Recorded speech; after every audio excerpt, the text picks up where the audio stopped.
Om Namo Bhagavate Vasudevaya. Om Namo Bhagavate Vasudevaya. Om Namo Bhagavate Vasudevaya.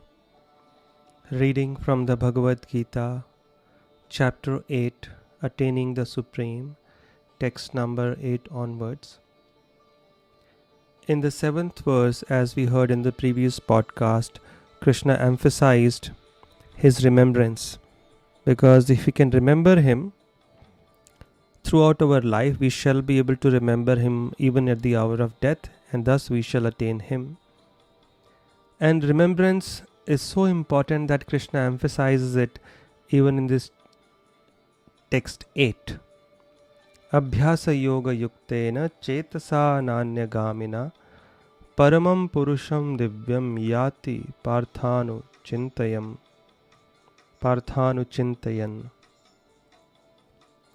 He who meditates on me as the Supreme Personality of Godhead, his mind constantly engaged in remembering me, undeviated from the path, he, O Partha, is sure to reach me. Same thing. The one who is fixed in remembrance of the Lord without deviation is definitely going to achieve Krishna. Because whatever consciousness we have, accordingly we are given our next destination, our body.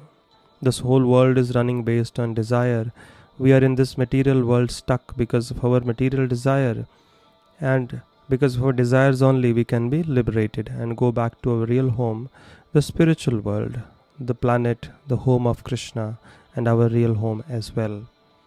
And in next verse, Krishna explains how to remember him. Kavim Puranam Anushashitaram Anoraniyamsam Anusmaredyah Sarvasya Dhataram Achintya Rupam Adityavarnam Tamasah Parastat. In what form, in what way the Lord has to be remembered? Krishna says one should meditate upon the Supreme Person as the one who knows everything, the omniscient, as he who is the oldest, who is the controller, who is smaller than the smallest, who is the maintainer of everything, who is beyond all material conception, who is inconceivable, and who is always a person. So emphasizing he is a person. We are not talking about some formless thing. He is luminous like the sun, and he is transcendental beyond this material nature.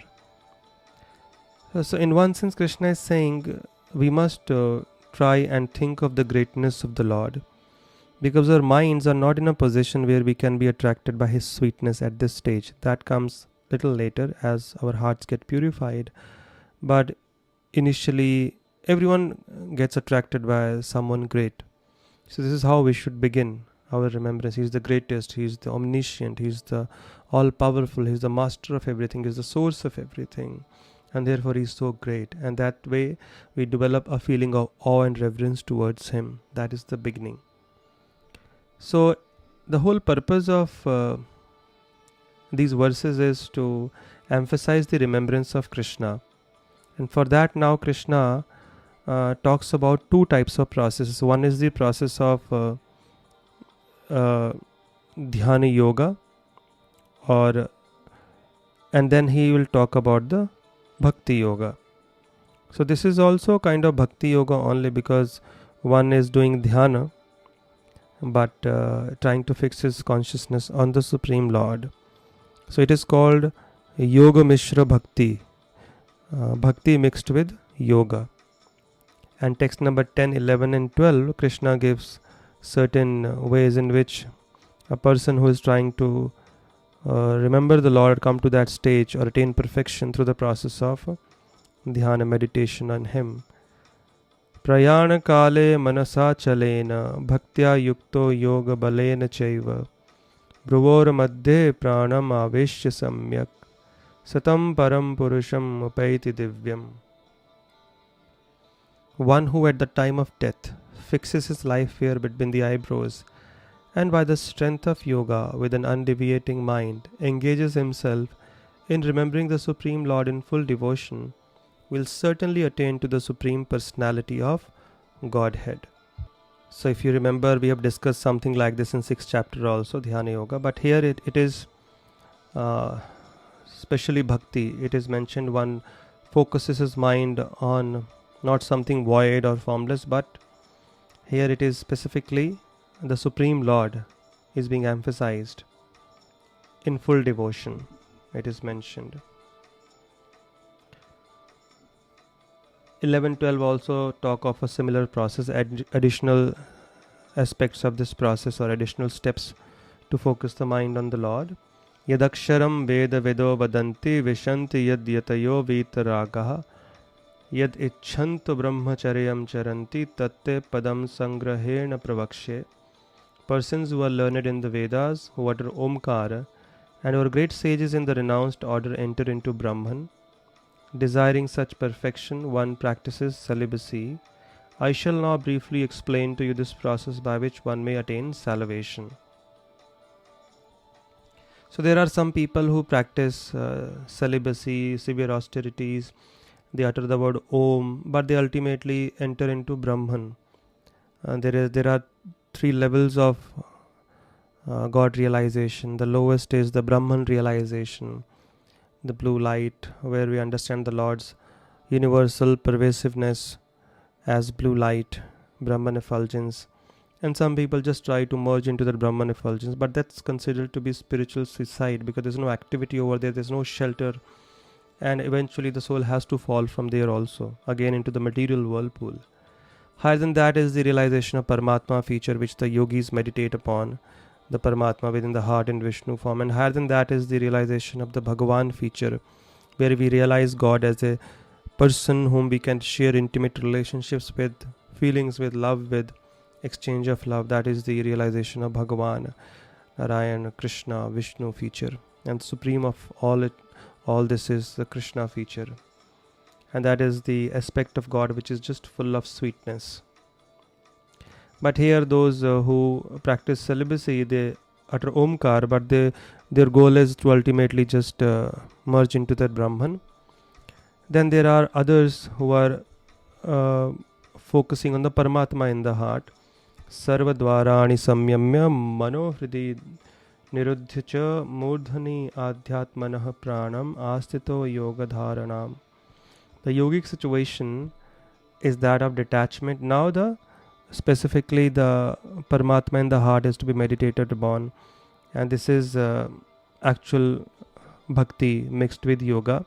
Somebody is performing yoga to attain the Supreme Lord, and this path involves control of mind, senses, etc. But it's a difficult path, but still Krishna is mentioning it here because the whole process is to remember him, to practice remembering him so that we can remember him even at the last moment, and thus we shall attain him. So one path he has attained, he is mentioned as people who utter Omkar, practice celibacy, austerity, and they merge into Brahman. There are higher than that who meditate on his Paramatma feature situated in everyone's heart. The Lord is literally present in every living entity's heart as Paramatma, four-handed Vishnu form. And the scriptures also describe his size, the size of the thumb. So this is the higher path. So how is this possible? It involves complete control of the mind and senses. It says the yogic situation is that of detachment from all sensual engagements, closing all the doors of the senses and fixing the mind on the heart and the life here at the top of the head. One establishes himself in yoga. Again, and Omiti ekaksharam brahma vyaharan mamanusmaran yah prayati tyajan deham sayati paramam gatim. After being situated in this yoga practice and vibrating the sacred syllable Om, the supreme combination of letters, if one thinks of the Supreme Personality of Godhead and quits his body, he will certainly reach the spiritual planets. So the previous one also mentions chanting of Omkara, but it doesn't mention any remembrance of the Lord. So such people only go to at max Brahman, the formless aspect, and they are not meditating on the form of the Lord. Second is the higher, these are yogis, dhyana yogis. Their goal is the Supreme Lord, and therefore along with controlling mind and senses, practicing severe austerities, they chant Om, but when they are leaving their body, which they can at will because of their mystic perfection, they also remember the Lord at the last moment, and thus they also attain the spiritual planet. That is the power with a yogi. As a yogi advances in his practice, he develops certain perfections by which he can choose the time of or the moment of his death. And then it all depends on what's his goal. So if his goal is the Supreme Lord, and he knows if he can remember the Lord at the last moment, he will go to his planet. So the yogi who has attained such perfection, after severe tapasya, he gets the ability to leave his body at any moment. And since he can decide his body at any moment, so when he decides, at that particular moment, he fixes his mind on the Supreme Lord's form, or whichever planets he wants to be transferred to, and then he goes there, leaves the soul leaves the body. But here it is mentioned, because the goal is the Supreme Lord, he thinks of the Supreme Lord while chanting Om, and since his mind is focused on the Supreme Lord, he goes to his planet.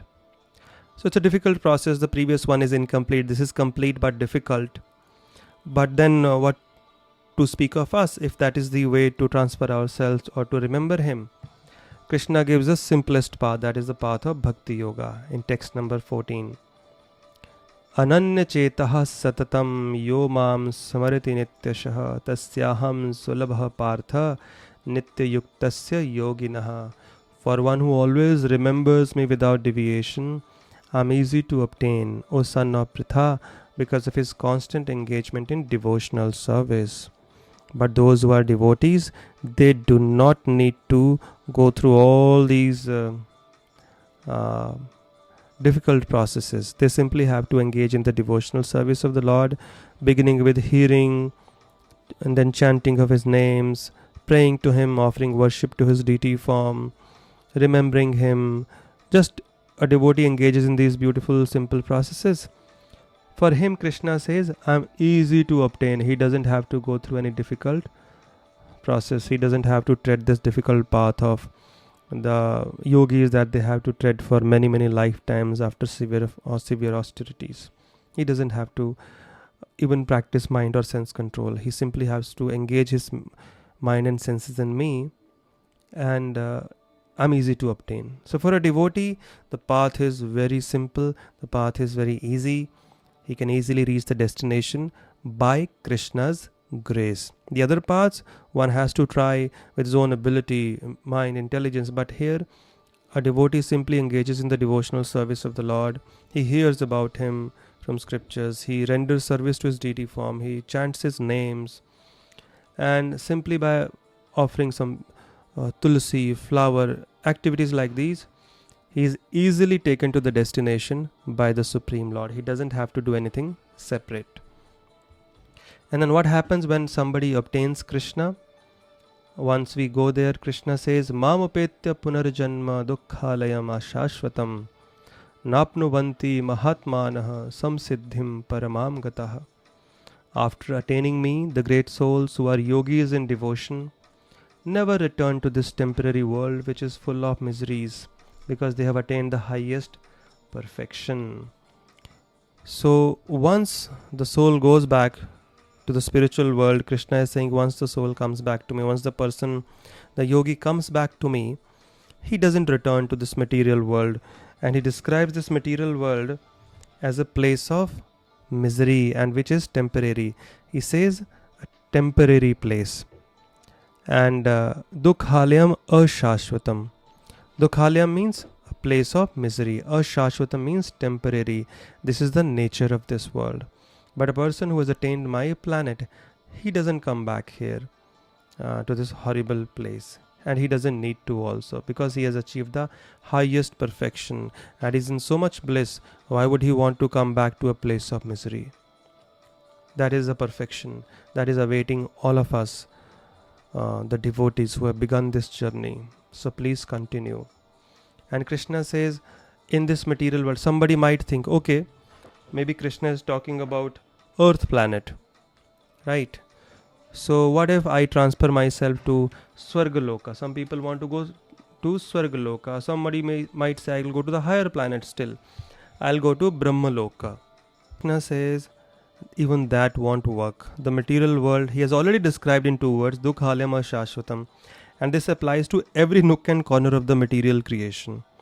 And he says, Text number 16. A Brahma Bhuvanal Lokaha Punaravartino Arjuna Mamupetya tu Kaunteya Punarjanmana Vidyate. From the highest planet to the material world, in the material world, down to the lowest, there are countless of them. All are places of misery wherein repeated birth and death take place. But one who attains to my abode, O son of Kunti, never takes birth again. He says, again he's telling the stark difference between his abode and even the highest abode within the material creation. Even if you go to Brahma Loka, the topmost planet within the material universe, there is misery over there also, and even at the lowest planet. Just that the nature of misery might be different, but there is misery over there also. And the greatest is that there also repeated birth and death keeps taking place. Even though Brahma's life duration may be longer than us, but even he has to die one day. He also has to see the end of everything. So why would somebody want to come to a place like this? From a place which is mine, where there is no death, no old age, no disease, where life is eternal, full of knowledge, full of bliss, and there is constant festival going on, there is constant bliss. This is intelligence.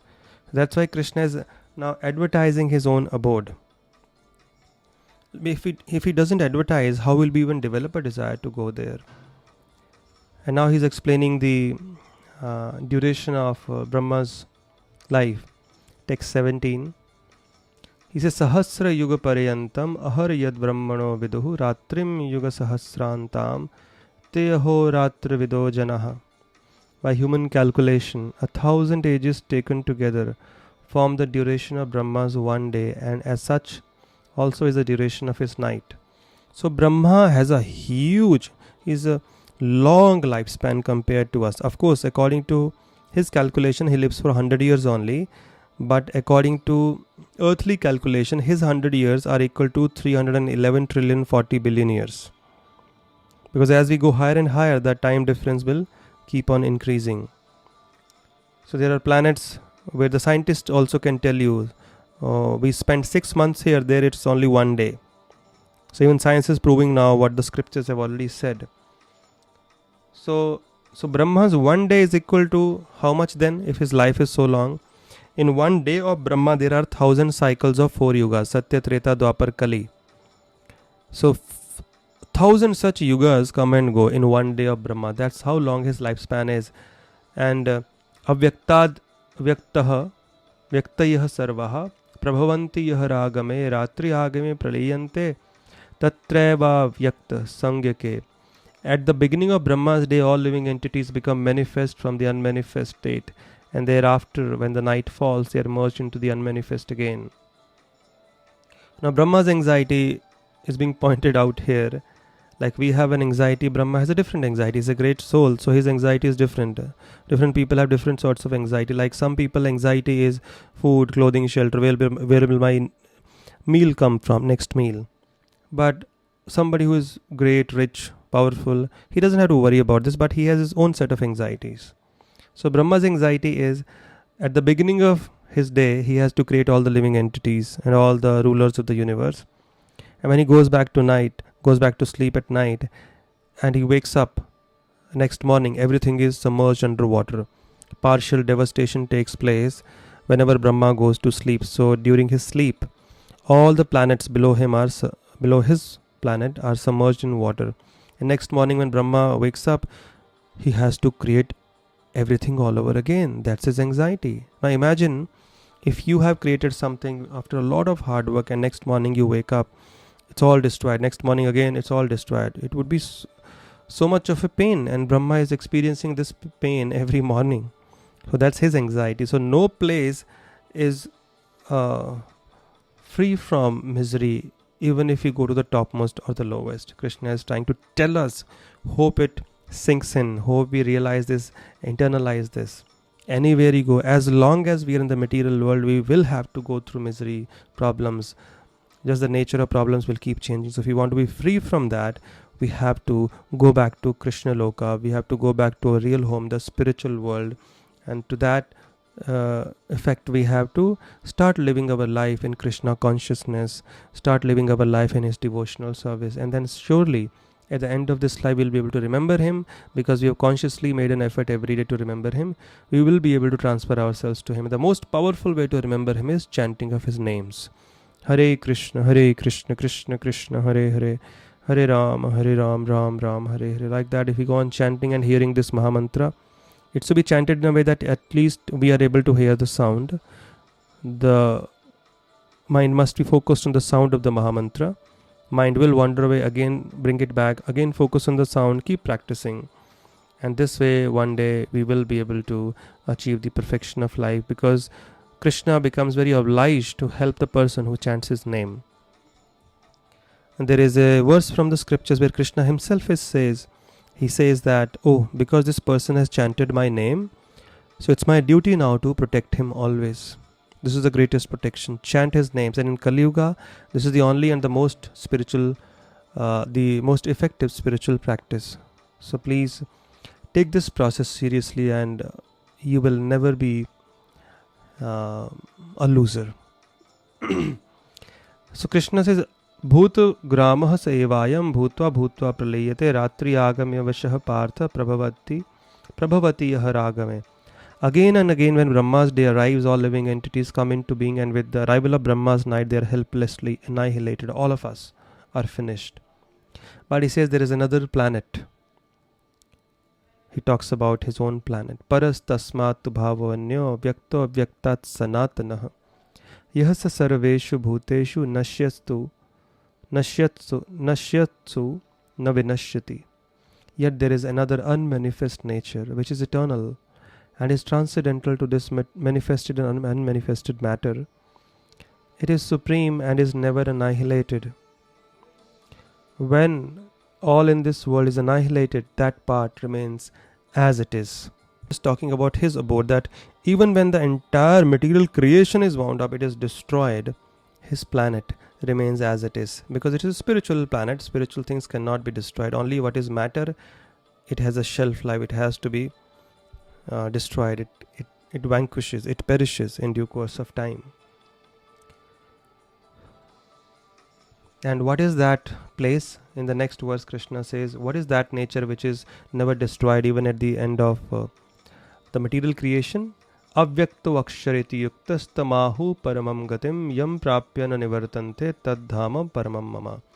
That which the Vedantists describe as unmanifest and infallible, that which is known as the supreme destination, that place from which, having attained it, one never returns, that is my supreme abode. That's my abode. Come to my abode, he's advertising. But how to attain that abode? In the next verse he says, Purushah saparah partha bhaktya labhyastu ananyaya yasyantah sthani bhutani yena sarvam idam tatam.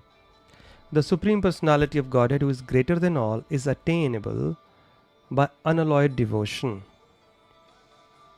This is the path. Again Krishna mentions this.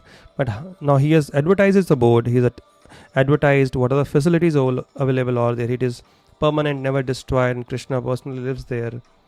And you can also live a life of bliss. But how to attain that? He says through unalloyed devotion. Some people just keep spreading some rumors. Oh, no, Gyan is bigger than Bhakti. But here Krishna is saying only through Bhakti you can attain me. Bhakti Yoga is greater than Jnana Yoga. We already discussed that in Yoga Ladder, 3rd chapter. Bhakti Yoga means direct engagement in the Lord's service. The Lord doesn't even look at Karma Yogis or Dhyanis or Gyanis. He's only interested in Bhaktis. And Bhakti means hearing, chanting, remembering, offering prayers, worshipping the deity form, etc., which we have been talking about continuously. So although he's present in his abode, he's all-pervading and everything is situated within him. So that is the abode of the Supreme Lord, who is present everywhere. And he's also present in his own abode. So Krishna can be present in 10 different places, or maybe 1,000 different places. He was present in 16,108 palaces in Dwarka simultaneously with all the queens. So one can be transferred to that supreme abode through unalloyed bhakti, and therefore the safest path for all of us is to, if you want to achieve that kingdom, that abode, is to engage in bhakti sincerely, seriously.